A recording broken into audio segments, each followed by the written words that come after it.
Hello guys, আসসালামু আলাইকুম। কেমন আছেন সবাই? আশা করি আল্লাহর রহমতে ভালো আছেন। সো গাইস, আজকে আমি নিয়ে আসছি আপনাদেরকে আমার পাখির কলোনিতে। আশা করি সবাই ভিডিওটা কন্টিনিউ করবেন আর আমার পাশে থাকবেন। আর অবশ্যই আমার চ্যানেলটা লাইক, কমেন্ট, শেয়ার এবং সাবস্ক্রাইব করতে ভুলবেন না। তো ভিডিওটা কন্টিনিউ করুন। তো আজকের যে ভিডিও হচ্ছে আমি আমার পাখির কলোনি থেকে কি করে বাচ্চা বাইর করে, কলসি থেকে কি করে বাচ্চা বাইর করে এবং কোথায় রাখি, ওই সেটআপটা এখন আমি আপনাদেরকে দেখাবো। চলুন ঘুরে আসি।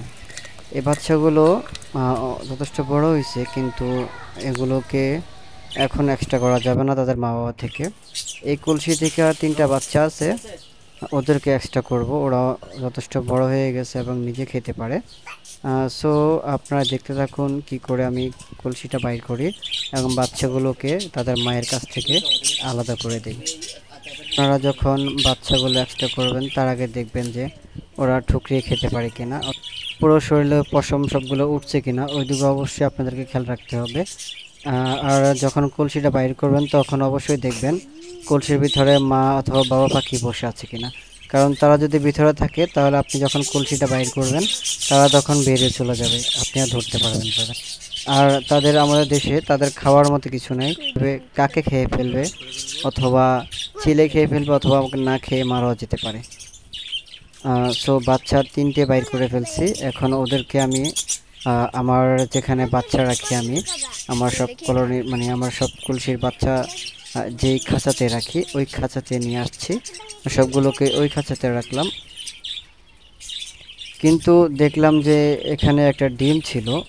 মেবি আজকে অথবা কালকের ভিতরে ডিম দিয়ে দিছে। পরে আমি কলসটা আবার পরিষ্কার করে আবার যথাস্থানে বসাই দিই। এখন অন্য হাড়িতে যাই, দেখি ওই হাড়িতে 2টা বাচ্চা ছিল, একটা ভিতরে বসে আছে আর একটা বাইরে দাঁড়াই আছে। সো এই দুইটাকেও এখন নিয়ে আমি এক্সট্রা করে দিব। যে বাচ্চাগুলো রাখছিলাম ওই খাঁচাতে, মানে যে খাঁচাতে সবগুলো বাচ্চা রাখছি ওই খাঁচাতেই এখন এই দুটোকে নিয়ে দিয়ে আসছি। আর এই কলসিতে দেখলাম বাচ্চা 3টা, মাসাল্লাহ অনেক বড় হয়ে গেছে। তার জন্য আল্লাহর কাছে অনেক শুকরিয়া জানাই, ওরা অনেক সুস্থ সবল আছে আলহামদুলিল্লাহ। এগুলোকে এখন এক্সট্রা করব না, এক্সট্রা করতে হলে আমাকে এখন হ্যান্ড ফিটিং করাতে হবে। তো আমার হাতে যেহেতু সময় নাই, আমি সময় দিতে পারছি না, তার জন্য আর এক্সট্রা করলাম না। আর এগুলো হচ্ছে আমার পুরো সেটআপে যতগুলো বাচ্চা হয়েছে সবগুলো বাচ্চা এখানে আছে। আর এগুলো অলরেডি সেলের জন্য প্রস্তুত। সো কে যদি কিনতে চান তাহলে অবশ্যই আমার সাথে যোগাযোগ করতে পারেন।